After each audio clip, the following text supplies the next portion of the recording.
Okay, good morning, everybody. We are coming to the last session of this project cycle and budget management course.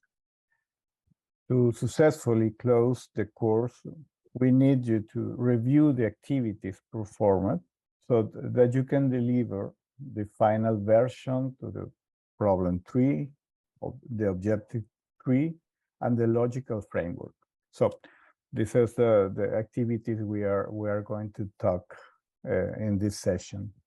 We thank you for your participation and interest.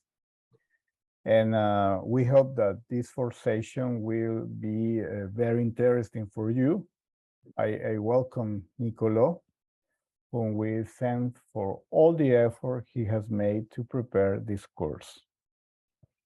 Okay, Nicolo, thank you, and we can begin. Thank you very much, Diego. So here is the presentation for today. So we are at our final meeting, and today I would like to talk about the topic of project monitoring. So we saw the different phases of analysis and planning, and we would like to conclude with the project monitoring, which is one of the important functions in the management of a project. So the techniques and the ways of monitoring the performance of a project. It is very important to understand that one of the functions which now is very much requested by the donors is a good monitoring and evaluation of the projects. So a way of measuring them in the most objective way, the performance of the project, the realization of the results and of the activities. And so we will see today how we can set up a monitoring plan. So what are the important things to consider in setting up a monitoring plan in order to be able to perform a good monitoring? The idea is to be able to prepare the actions needed for a good monitoring beforehand, so before starting the project, because during the implementation we are usually very much occupied in managing the project activities, and so it is quite difficult to be able to have the time and to set up a monitoring system. So the idea is to have a good plan before, so that we can implement the project and the monitoring with clear steps to be taken, clear responsibilities of the project team in the monitoring activities. So we will see today the monitoring. We will talk about the budget a bit of a project. We will see a couple of examples of the work you have done. And then as it's the last meeting, I would like to maybe leave a bit of time for your questions concerning what we will see today, but also if you have questions about the rest of the course, and it is a good moment to have a discussion on the questions you will have. So I would start talking a bit about the budget. The budget is a very important element of the project. It identifies the costs of the project. Usually the budget is one of the tasks that we can consider in the planning phase, but also in the monitoring phase, because it is set up during the planning phase. However, it is very important to monitor the project, to monitor the advancement of the project and of the project activities. So what are the main steps in the budget preparation which can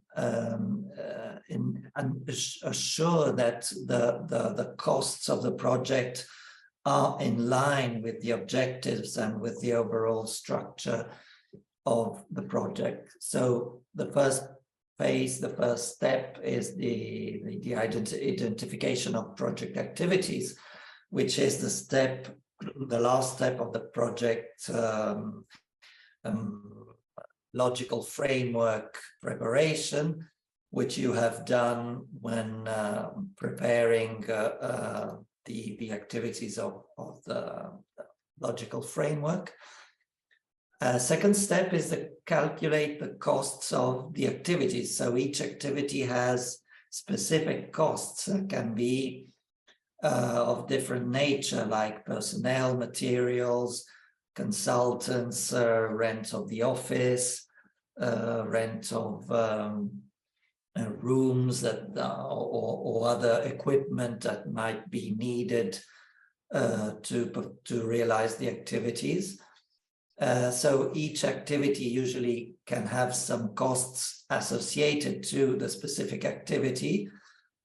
So in the next step, we can add up the costs of each activity by type, so as to have all the personnel, all the materials, all the equipment, consultants, costs summed up together and obtain the total cost of the project. However, beyond the activities, there may be some general costs which should also be included. They can be general coordination costs, for instance, a coordination of the whole project, which cannot be assigned specifically to one or the other activity, but it can be considered a cross-cutting cost needed to manage the whole project. And there can be overall costs related, for instance, to the costs of the management of the organization, so the office, the communications, transport, which are not directly connected to the activities. So all these costs should be also included. Normally, the amount of these general costs that are included in each project depends on the number of projects that the organization is managing, because of course an organization that manages many different projects will attribute just a small part of its general cost to each one of the projects that it manages. Whereas if an organization just manages a few projects, then the amount of general costs of the organization that will be attributed to the projects will be higher as the number of projects is lower. So these general costs or overheads can be calculated in different ways. Many ways they are calculated as a percentage of the direct costs. It depends on usually the different donors have different rules about the general costs that can be attributed to a single project. They can be different percentages. some admit higher percentages, some do not admit general costs. So that will depend on the donor, on the specific budget that you are preparing. But the idea is that the main steps for a good budget preparations are the ones we saw. So once this has been done, the activity, the idea is that for each activity, we will identify the different costs of different nature, like technical equipment, purchase and services. These are just an example of the most common expenditure categories that we can find in the budget. So for each activity, we identify the specific costs, and then we sum them up in the overall budget in order to have an overview of the total costs of the project. It is important to calculate the activity costs, because this will ensure that the costs of the project are linked logically to the overall structure of the project. So this is the last step. Once the activities have been identified, then we can calculate the costs. And in this way, we can guarantee that the costs that we calculate for the project are directly related to the objectives of our initiative. One of the problems that can arise is that when we calculate the costs of the activities that we have identified in our planning process, we might find that the cost is maybe too high in relation to the means we have, or the possibilities that the donor has to finance our project. That means that we will have to go back to our project logic and review maybe the results and the activities in order to reduce the activities and get to a cost which is compatible with the funding we can have, which is available. So the idea is to always keep a direct connection between all the elements that we have seen in this course: problem, objective analysis, logical framework, and budget.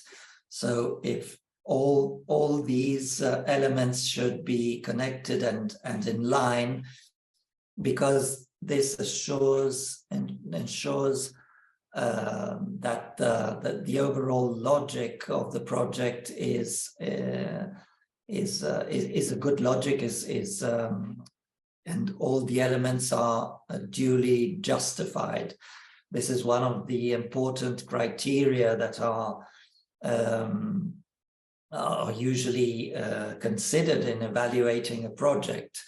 The idea is that there has to be logical coherence and connection between activities and results, but also between the costs and the results. So in order to have costs which are coherent with the activities and the results that we propose with our project, we need to keep this connection during the whole process. And I should say also in the monitoring phase, which is the phase we are going to see today. So the monitoring phase is during the implementation of the project, the ways of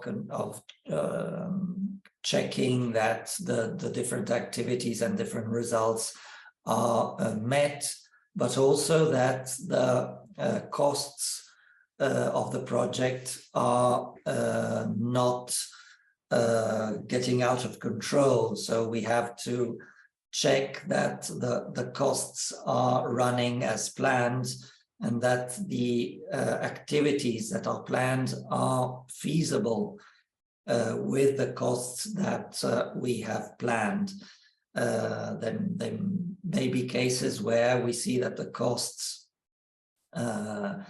increase more than what we have planned. In that case, this is one of the monitoring activities, to monitor the expenditure and see if the expenditure is advancing in a correct way, in a proportional way with the activities that we are carrying out. So this is the budget, and more specifically concerning monitoring and evaluation. What is a monitoring and evaluation plan? As I said before, it's the process of developing a clear plan for the monitoring and evaluation of a project. Usually we consider the monitoring the ongoing control of the advancement of the project. So we monitor that the activities are advancing and that they contribute to realize the results, and that the results are leading to the objective. The evaluation is more of a retrospective view on what has been done by the project during a certain period. So we can have a midterm evaluation, for instance, at a certain stage of the project, or a final evaluation that evaluates the results of the project. Of course, the evaluation will use the tools and the indicators that we have set up in the monitoring and evaluation plan, and the data, the information that we have collected during the project implementation, to be able to assess the results of the project and to give an evaluation of the activities. So the important thing here is to understand the importance of having a plan beforehand, before starting the project, in order to be able to more easily, more simply carry out the tasks needed to monitor the project. We had seen this slide in the first meeting. It's just a recap of the importance of the monitoring and evaluation. It helps mitigating and managing crisis, because it gives us good information of how the project is going. So if there are problems, we might be informed on time and manage problems or crisis. Of course, it ensures that we achieve the results that have been planned, and it gives us a possibility of understanding if, for instance, some of the results are maybe not achievable, or not achievable within the time frame that has been set.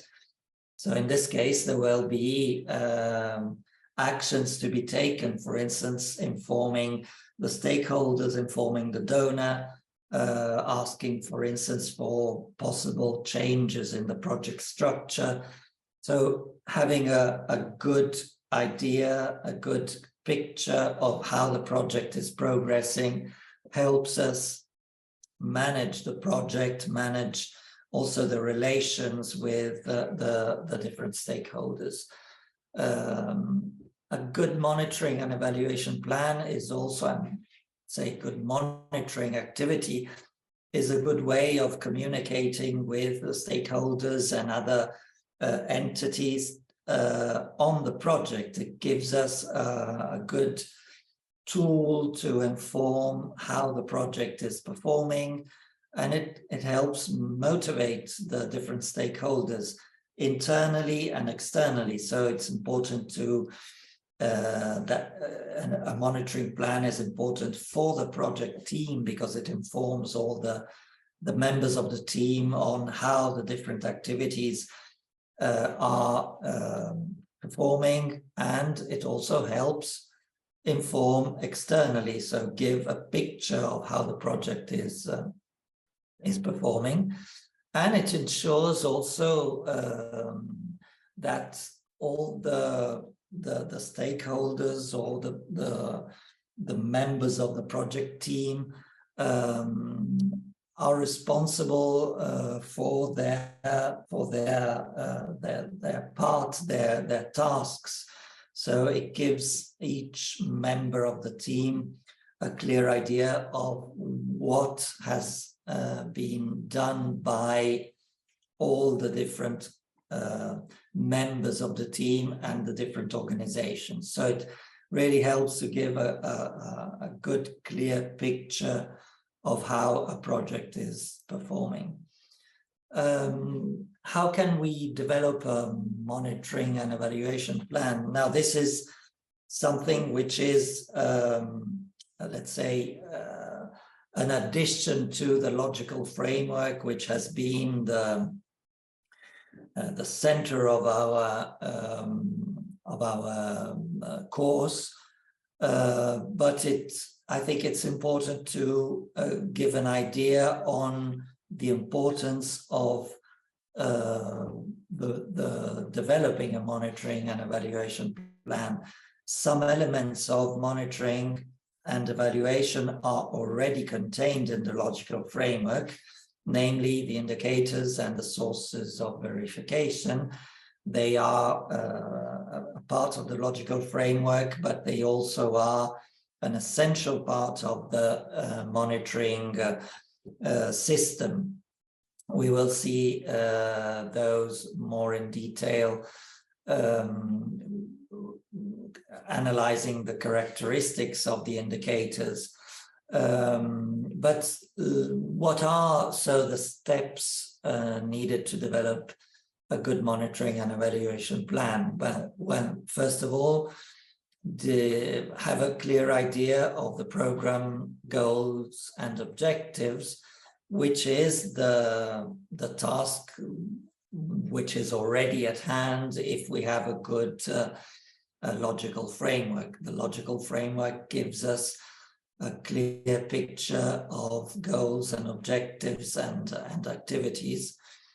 The definition of indicators, which is also already present in the logical framework.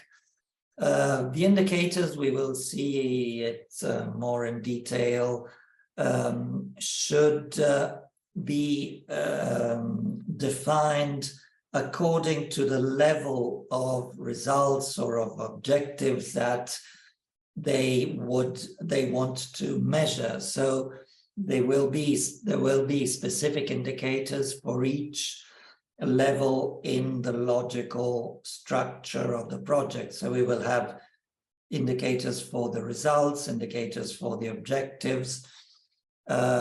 Generally speaking, we can define two main types of indicators that we would call output indicators or outcome indicators. The output indicators may be also called progress indicators. They are those indicators that give us which help us measure the direct products of the actions that we perform with a project. For instance, an output indicator may be the number of people who have been trained in a specific course organized by the project. So the output is that a certain number of people have been trained. This indicator gives you a measurement of the direct product of our activity, which is the training course. And so we can say that at the end of the course, a certain number of participants have finished the course, have participated in all the activities, and we can measure this using sources of information such as the lists of the participants, for instance, the works they have done, the exercises they have realized during the course. But as you can see, it gives us a measurement of the output, the direct product of the activities. If we go to a higher level, so let's say at objective level or higher result level, we talk about outcome indicators. So what is the change that that set of activities has determined? So using the same example of the course, if the output indicator is the number of participants who positively completed the course, the outcome will be the measurement of the changes or in the participants. So the new capacities, for instance, that the participants have acquired with the course, or the new attitude that the participants have in a certain area of their activity, or the new links they have with other institutions. So the outcome indicators measure the change, the more durable, sustainable, long-term changes that our project is realizing. So this is basically they are all indicators, but we have to fine-tune the indicators according to what we want to measure. Of course, it is normally much easier to define and measure output indicators because we measure very concrete products of our activities, while when we go to higher levels where we have to measure the changes, it is often harder to define good indicators, objective indicators that can measure this change. But we can, I mean, the effort is to try and define good indicators also for higher levels in the project logic, so as to be able to measure the changes in an objective way as far as possible. Third step should be the definition of the data collection methods and timeline. So when are we going to collect the data? How often? And how are we going to collect the data? Some of this information should already be present in the logical framework in the column of the sources of verification, where we should define the sources and the time frame of the data that we will use to measure the indicators. Another important step is to identify the roles and responsibilities in the process of monitoring and evaluation. Many times we don't define this clearly at the beginning of the project, and this can result in a problem, because then we don't have a clear responsibility of the single members of the project team in collecting and analyzing the data. And so that may have a negative effect on a good monitoring of the project.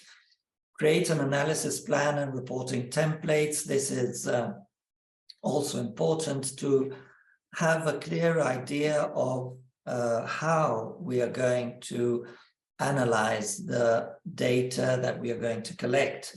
Because as we saw, some indicators are very easy to formulate and to measure. For instance, the number of participants in a course is very easy to measure, but others at a higher level are a bit more complex. They may need further analysis. They may need, for instance, surveys and data analysis from the surveys. And so we should already have an idea of how we are going to analyze the data and how we are going to report the results of this analysis. And finally, have a plan for the dissemination and reporting of the monitoring of our project. It's important to understand that the data should always be collected for a purpose. So we have to find a balance between the accuracy of the monitoring activities, but also the costs and the time involved in this activity. So, of course, we have to do good monitoring of the project, but it cannot be overwhelming in the balance of the project. So we have to find a good balance and be able to do good, rigorous monitoring without excessive costs or without an excessive use of time of the project resources. And so this is exactly what we should identify prior to the beginning of the project. What are we collecting the information for? So certainly it will be for internal purposes to know how the project is performing and help us manage the project, but also for external purposes, for instance, to inform the donors, the other stakeholders. Many times the donors will give us specific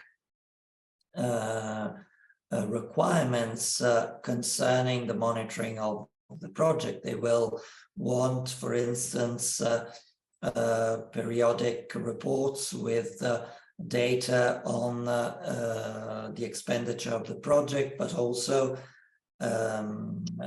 information on the meeting of milestones in the project. So considering all the different requirements, we should have a clear plan of how we will disseminate the information internally and externally. What are we saw the indicators in the logical framework. You worked on the indicators in the exercise. Then we will have the possibility of seeing a bit more in detail your exercises and maybe commenting a bit more in detail on the indicators. However, the indicators usually should be as defined as objective indicators, or often we use this SMART definition of indicators. SMART stands for specific, measurable, achievable, relevant, and time-bound. So each indicator should have these characteristics. Specific, it should refer to specific changes caused by the project. So what we want to measure is the changes brought about by the project. We want to distinguish the changes determined by the project from other changes that may be determined by other causes. So the indicators of our project should be specific to our project, specific to the changes brought about by the project. Measurable. Measurable, this is one of the maybe the most difficult characteristics to achieve in a good indicator, because it should be actually measured with objectivity.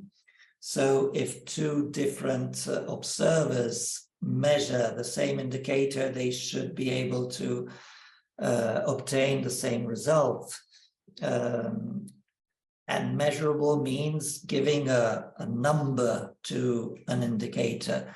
So this is quite easy in the low-level indicators, the output indicators, because we usually count the results or the activities that the results of the activities that we perform. But at higher level, when we want to measure changes, in that case, we usually use more qualitative indicators. A qualitative indicator is a bit more difficult to measure because it entails subjective views on how to measure the quality change that we want to point out. That means that we should try and give an objective measurable characteristic to the quality indicators as well, in order to be able to give a measurable figure that represents the measure of the indicator. Then we can see in the examples maybe some quality indicators and see how we can try and achieve more measurable indicators. Achievable, this is also very important. It must be a realistic, logical, and achievable indicator with the resources we have within our project. So we can think of very interesting indicators that could be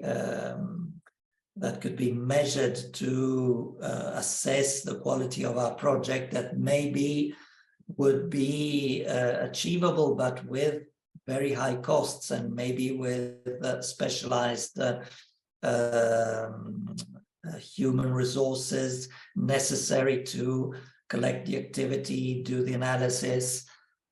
So it has to be, the idea is that the indicators that we include in a project have to be achievable with the resources and the time frame of our project. So, of course, the kind of indicators that we include also depends on the kind of project we are realizing and on the context, the requirements of the donors. So, for instance, if we are realizing a research project in which it is very important to assess in a very detailed and deep and specific way certain changes, certain results of our research project, it might be justifiable to dedicate important resources to the measurement of the results, because it is, let's say, because it is a requirement of the kind of project we are performing. However, there are projects where we work, for instance, with in social contexts where the priority is to deliver services, social services, or concrete services. In that case, of course, we will have to measure the achievements, but it might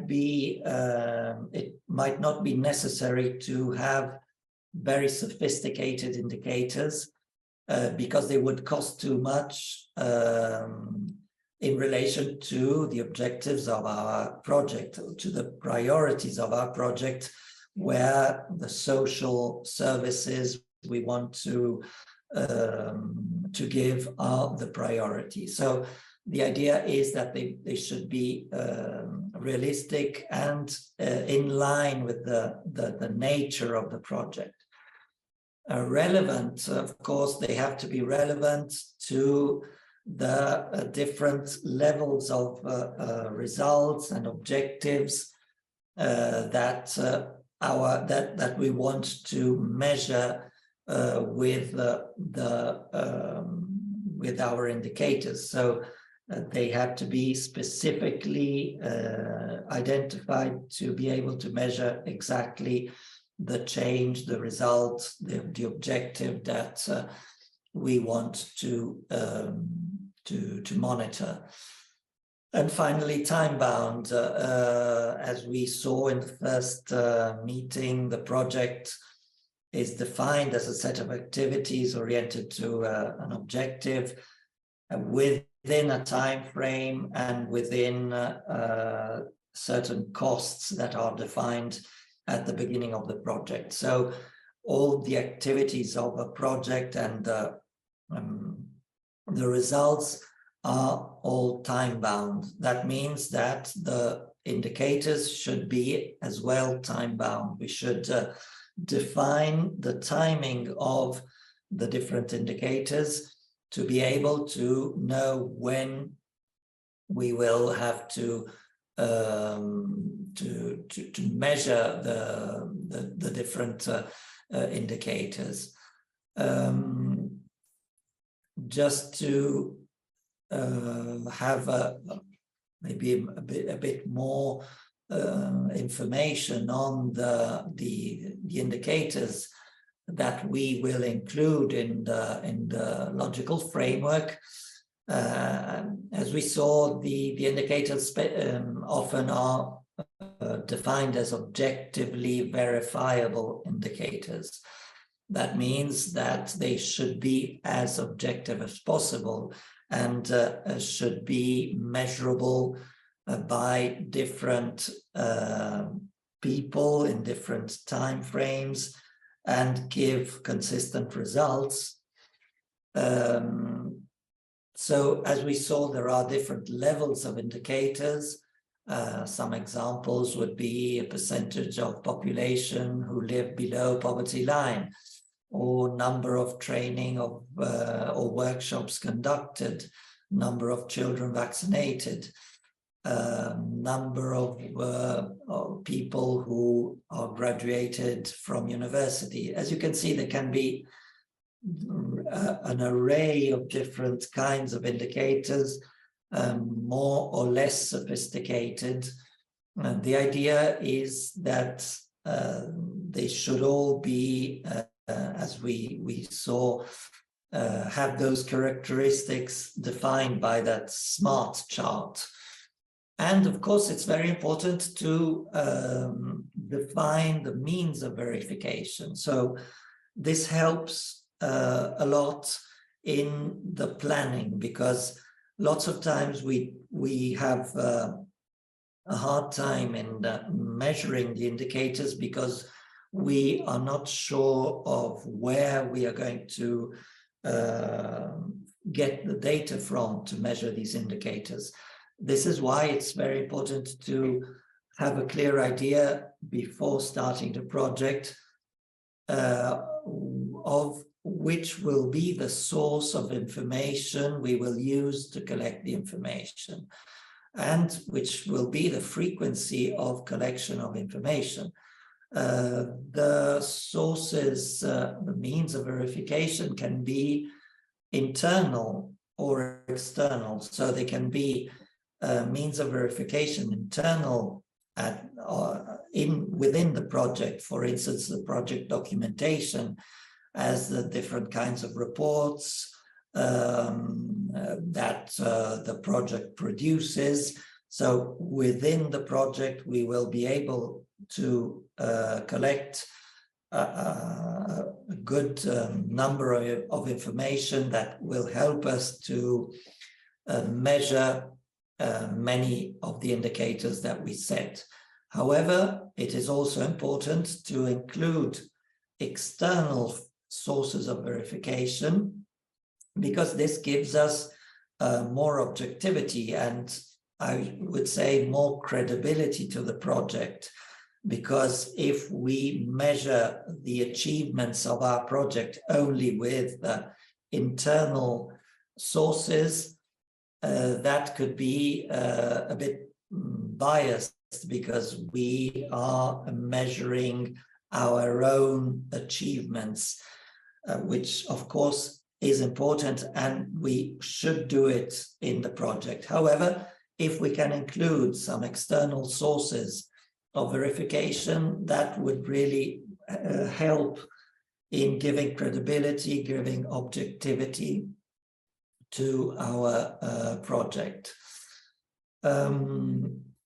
So finally, to wrap up this brief overview on the monitoring and evaluation plan, this could be a possible outline of a monitoring and evaluation plan.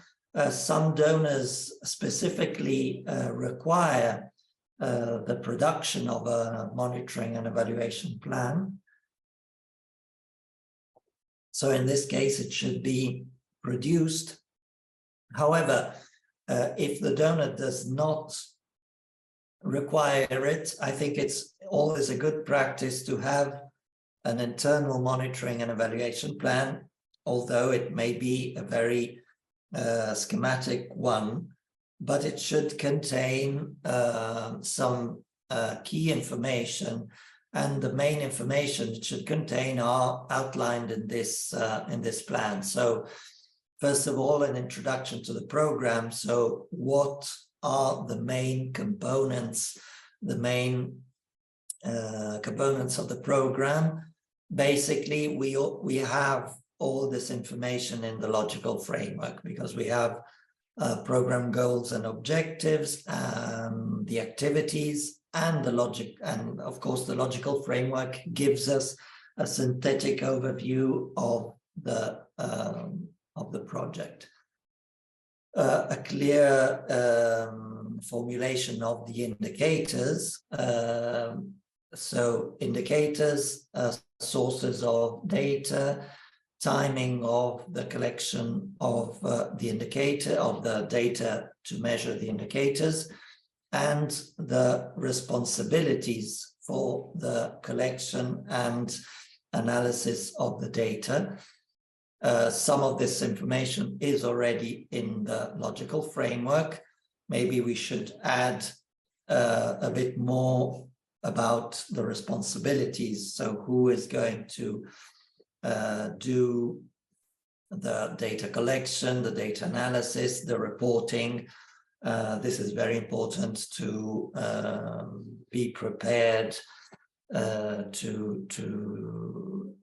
during the project implementation.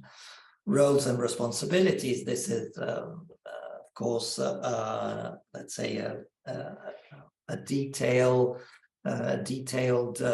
description of the different roles in monitoring and evaluation, because we may have different roles, such as the mere data collection, but then we will have the analysis of the data and the reporting. So these tasks may be the responsibility of one person, or they may be distributed within the project team. For the reporting, we should have a clear idea of what kind of analysis we will do with our data, and what kind of reports we will produce. So how often are we going to produce the reports? What basically the templates of the reports, so what these reports will be containing.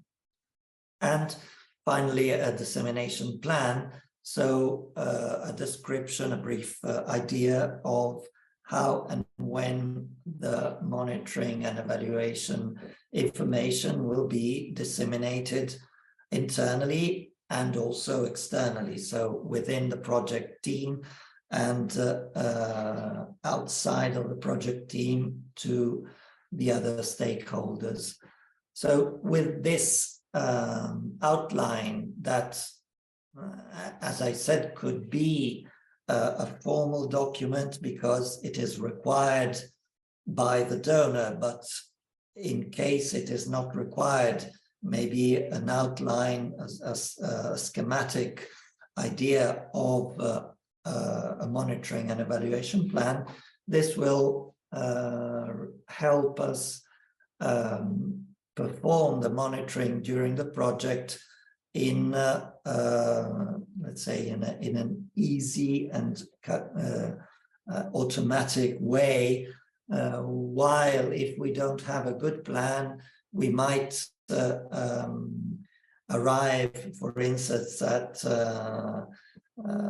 mid-project and still not have a good collection of data. So it will be much more complicated to collect, analyze, and report on our project. So I would say the recommendation here is early planning of monitoring activities and responsibilities, because it really helps in a smooth realization of the monitoring and evaluation of a project.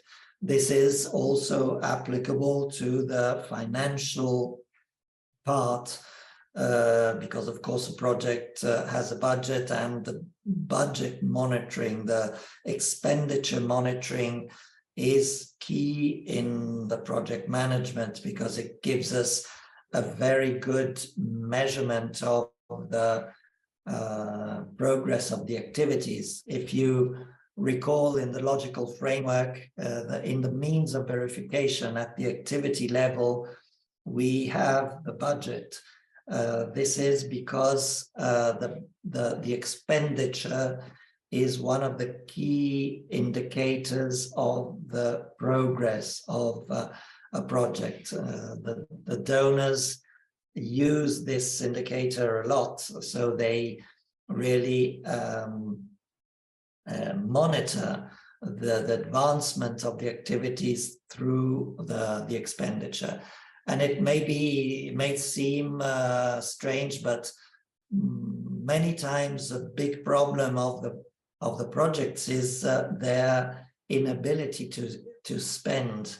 So lots of times one of the indicators of a problem, of a difficulty in the project implementation is a delay in the expenditure.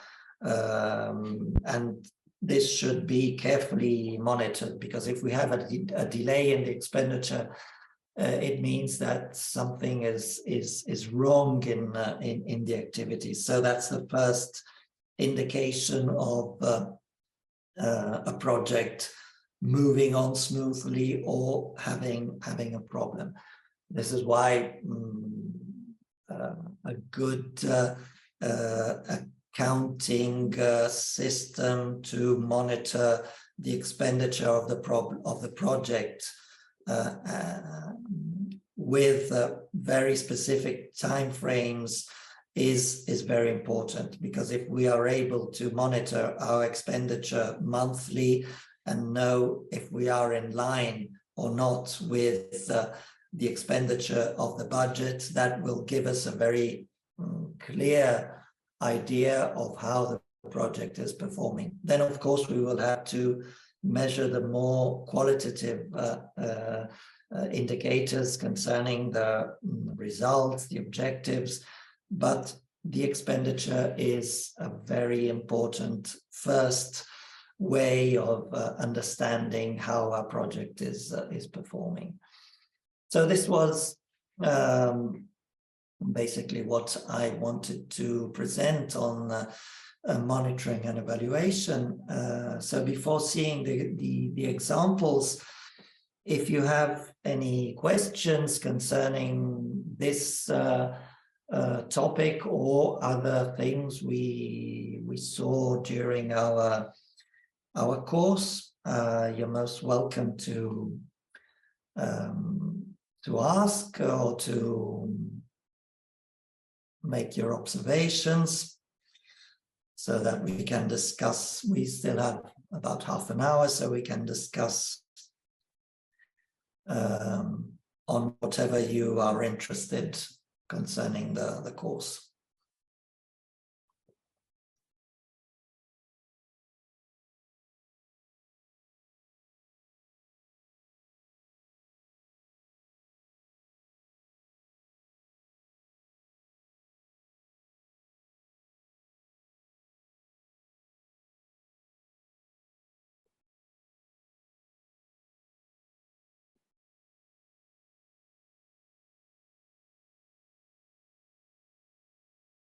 So if we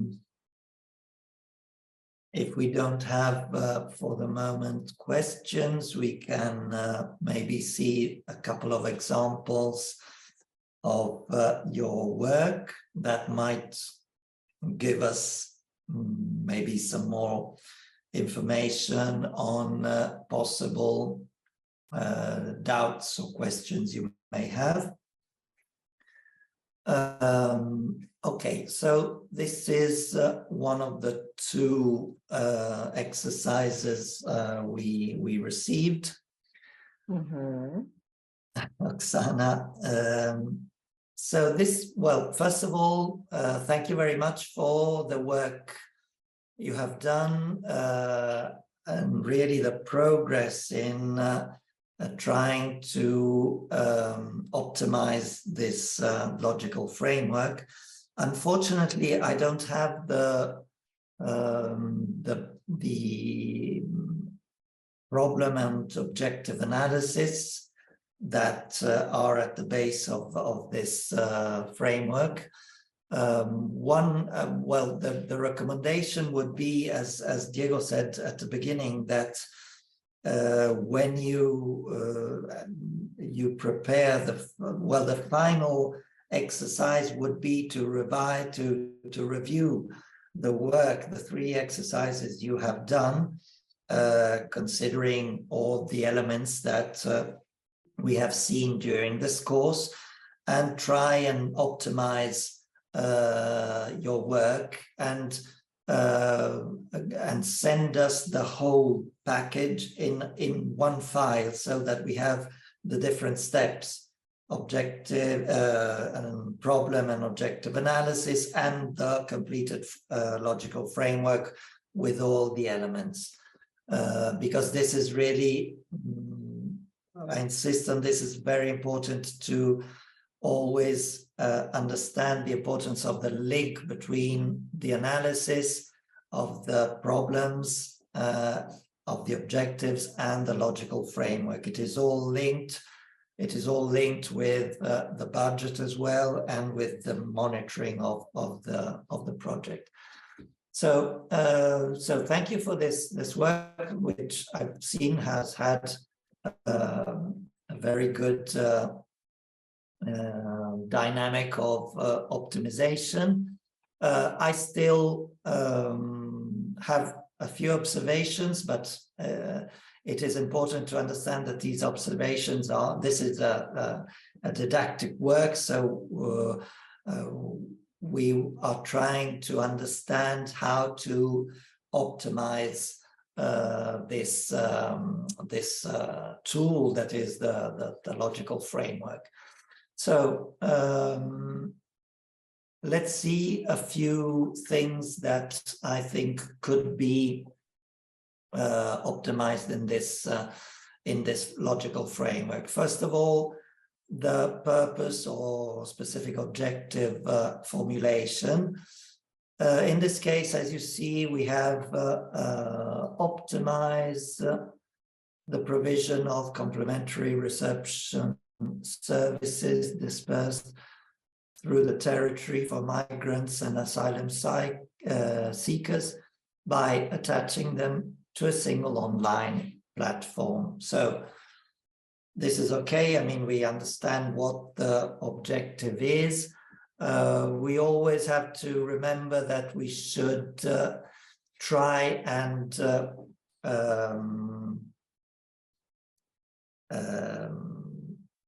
specify the purpose and the results as situations. So try to avoid the verbs that describe actions.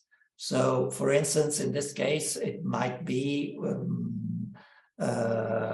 availability of services, availability of, so try and describe the objectives as a situation and not as an activity, and maybe try and be as specific as possible, as clear as possible.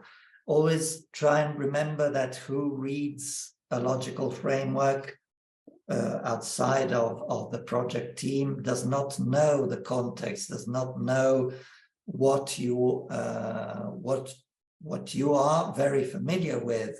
And this is one of the main problems that we have when we have to evaluate a project, because who writes the project knows perfectly the context and manages very easily the context and the needs, but an external viewer does not. This is why in a logical frameworks, especially, we should try and be as specific, clear as possible in order to give a picture of what we want to achieve. And in the logical framework, we have to find a good balance between the synthetic view, which the logical framework is all about. It is a way of having a picture of the whole project in 1 page or 2 pages. However, we have to preserve a certain complexity of the project. So we will have to find a balance. But the idea is that we should prefer the synthesis in the logical framework, because we have to give a very clear idea of the whole logic of the project. While in the project documents where we describe the different aspects of the project, we can be more detailed.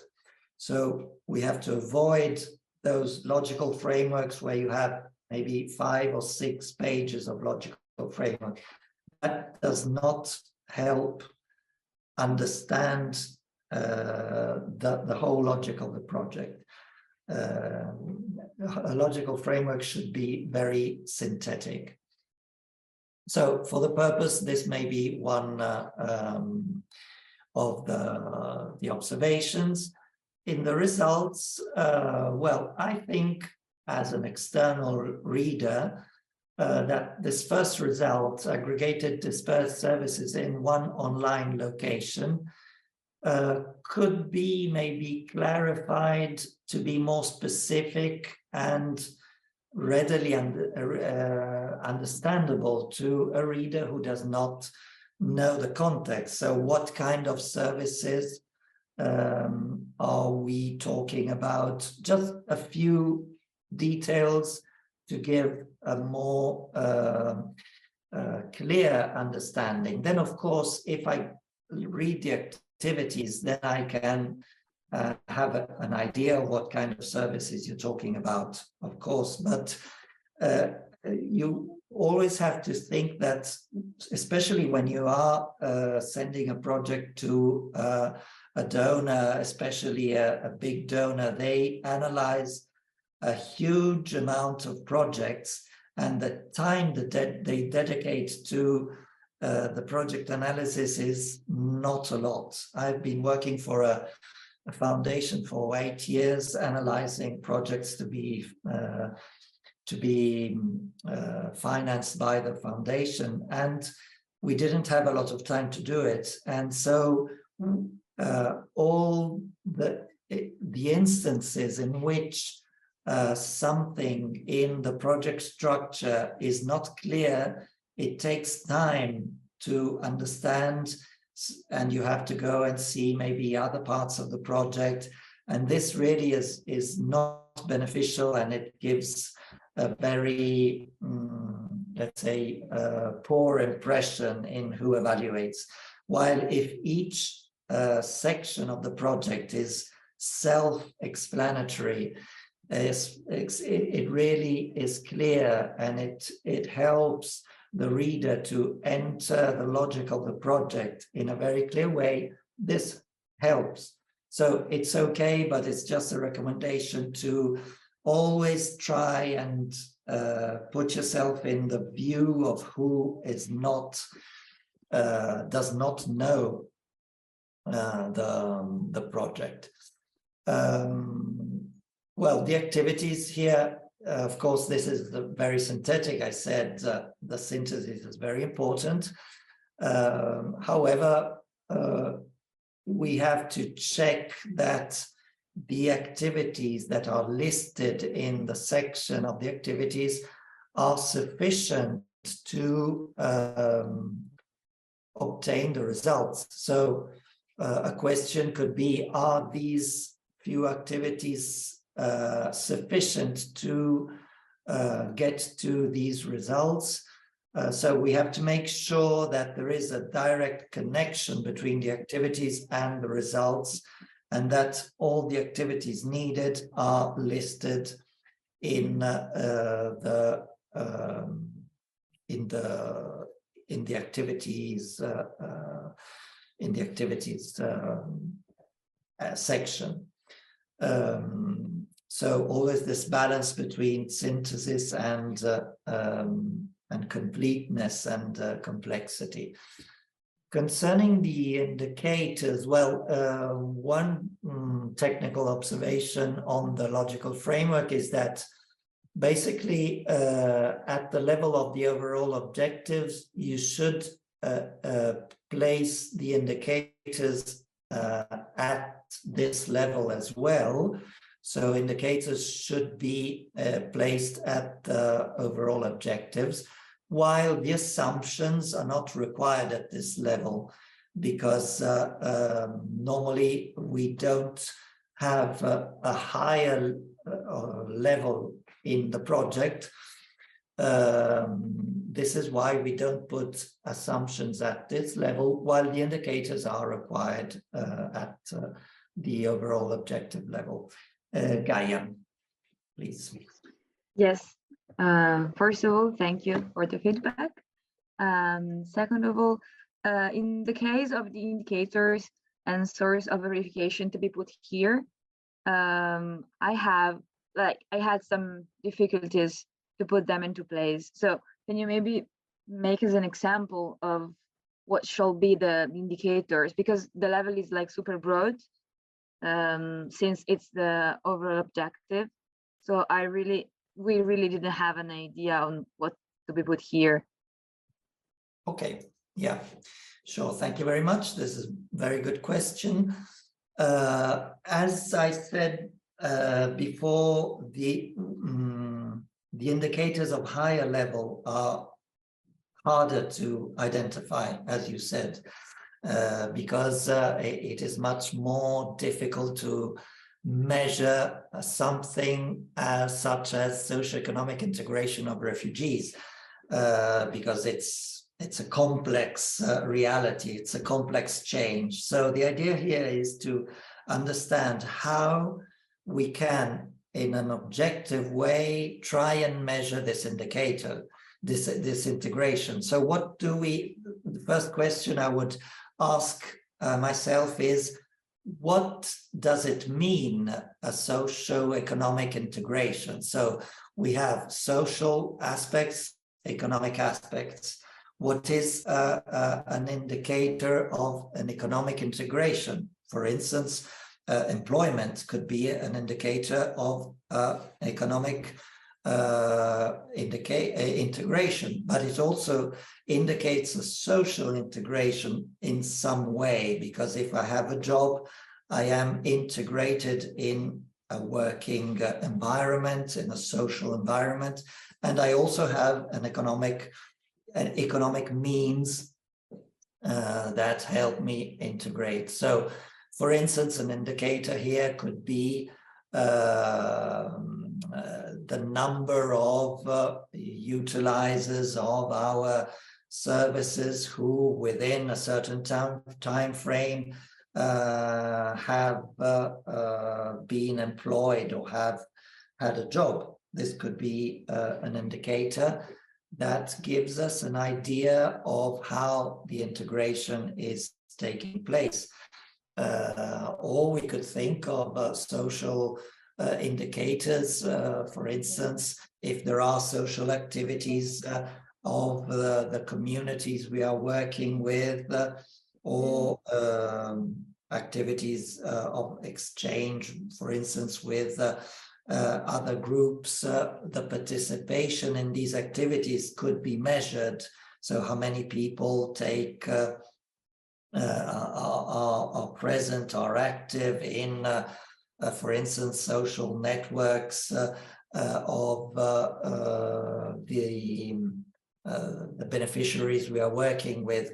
So the idea is actually to try and make the most objective observations as possible that indicate the change that we are trying to measure. I don't know if this is this helps, Gaia. Yes, thank you. And for example, referring to the source of verification, so for example, considering the first one, so the employment, so like how many of the people following the online courses have been employed, this could refer to like a qualitative analysis, such as interviews, maybe 1 year after the project has concluded. Yeah, basically in this case, it should be an internal source, so something, some kind of interviews or that the project should do. Yeah, if you don't have external sources, then the only way is to perform an internal analysis. Yeah, I should say that. There are some cases, for instance, we had one, I think, yesterday, that was quite interesting because with the Spanish group, it was a problem concerning young people who had problems with justice. And so it was the social reintegration of these young people who were benefited from a time in a center to reintegrate them socially. Okay. And one indicator which appeared was, for instance, the percentage of reiteration of let's say delinquent actions. So that was an objective, actually very objective indicator, because we had data, for instance, from the police or the judiciary system that could give us an idea of how many of the young people who participated in the activities of the project were still in a position of problems with justice. So that was an external way of measuring the reintegration or the problems with reintegration. But however, the idea is to try and find ways of measuring this. For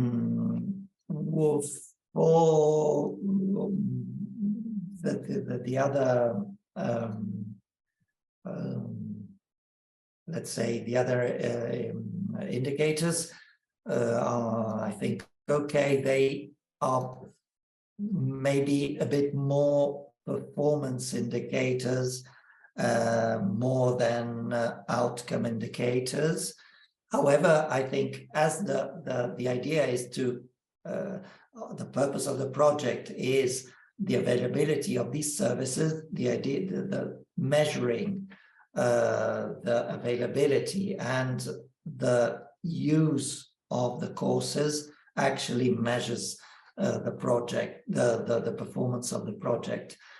In this source of verification, analysis report comparing the situation before and after the completion, it's okay, is what we talked about now. Maybe it could be a bit more specific in indicating what we are comparing, because the situation is okay, but it's quite general.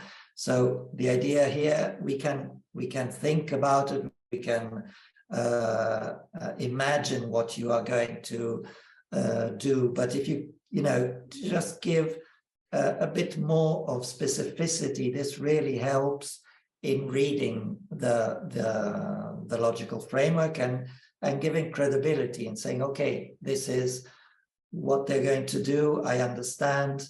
And it also, one characteristic of a logical framework is that each element of the framework is useful to explain the other elements. Sometimes, if we don't understand well the indicator, we understand it better reading the sources of verification, because it gives us an idea of what the indicator exactly is and what it means. Or sometimes, if we don't understand the objective, we can understand it better when we read how you're going to measure the performance of the objective. So it is very important to be specific, because all these elements help understanding the different elements of the whole project. The other example here, also here, very good work of progress on this logical framework. Just a few observations here. Well, first of all, again, the formulation. Availability of sufficient number of state-supported places. I marked this in green because actually it's good. It's the description of a situation, the availability of places of assisted living. So, okay. In the purpose, we have creation, which is more a verb of action. So it shows more an activity.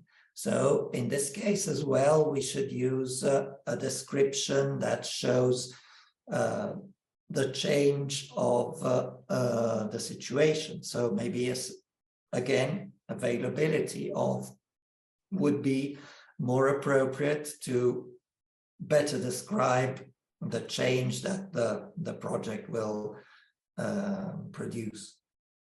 Mm-hmm. Just an observation on the indicators. For instance, I think these indicators are appropriate. The number of representatives of the target groups. So we measure the numbers of people involved in the different activities.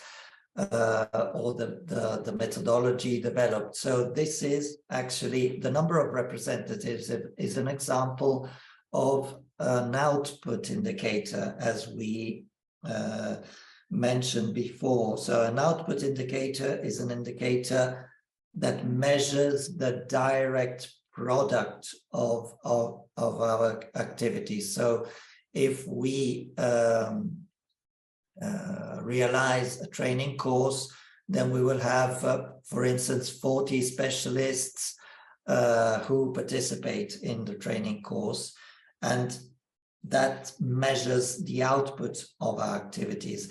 However, it would be interesting also to have some outcome indicators in this section. So what are the changes? How do we measure the changes that our course will introduce with the beneficiaries?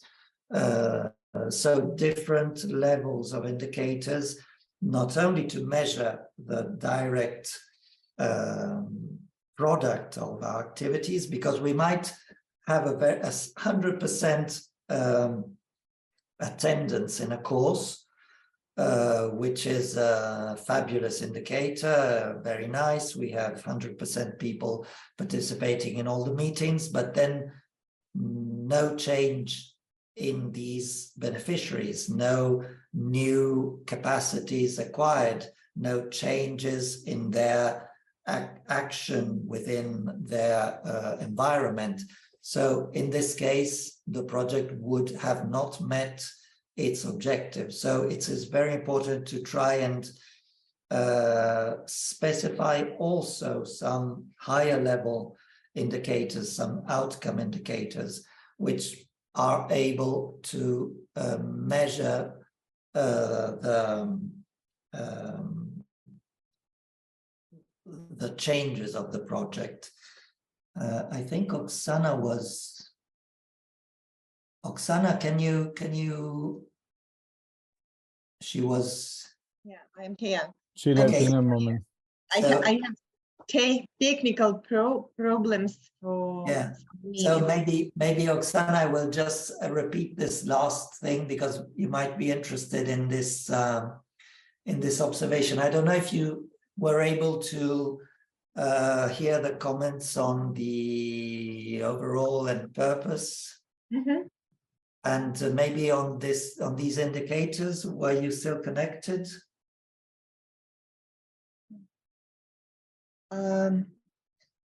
Concerning the assumption in the right Okay. upper column, yeah, they Okay. say they're interested in creating more economically efficient.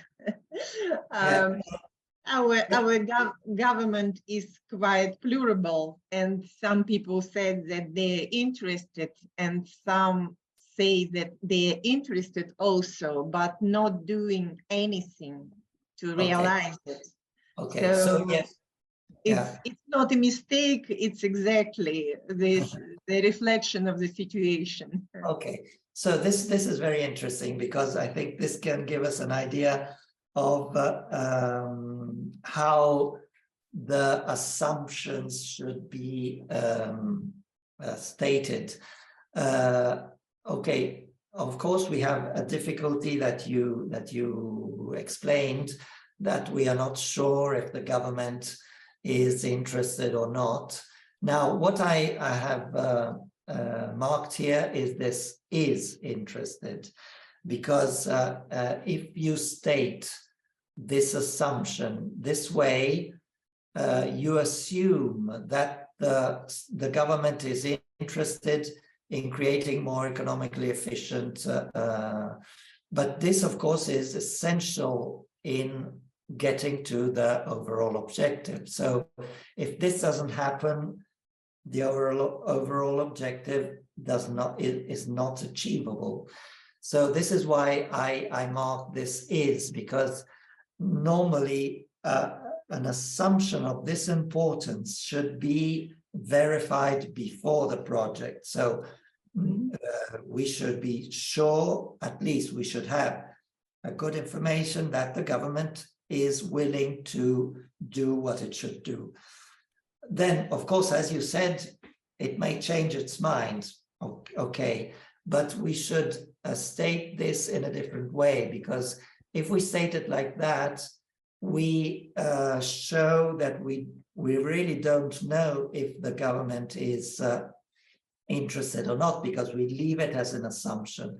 However, if we state this as the government continues to be interested, something like that, then we show that we verified the interest of the government before starting the project. So we had the conditions to start the project, but we know that it is a problem that may arise, and so we keep it as an assumption. So okay, very good to keep it as an assumption, but maybe the formulation could be improved so that it shows that it is an assumption, and that the initial information we had gives us the guarantees to start the project, because otherwise this would be one of those elements that would lead to not start the project, because it's an essential element in the project strategy. So this is very important when we formulate the assumptions. If an assumption is essential and it is not verified at the beginning of the project, then the project should not even start, because we can't guarantee its outcome. And this other assumption as well, I think is worth a comment, because what you have here is it will be possible to maintain this place after the end of the project. So we are talking about the sustainability of the project. Normally, the sustainability issues should not be assumptions, but they should be planned from the start. So if we are not sure that the assisted living place is sustainable, then again, we maybe should not start the project with this strategy. We should think of a sustainability for this particular result. In that case, maybe we could, because the overall logic of the project is we create an assisted place of living so that this will serve as a model for the dissemination, and so we will work for consolidation and broader availability of these assisted living places. So the idea is that this single one that we are going to build is key to the strategy. But if it is not sustainable, then maybe we should think of another way of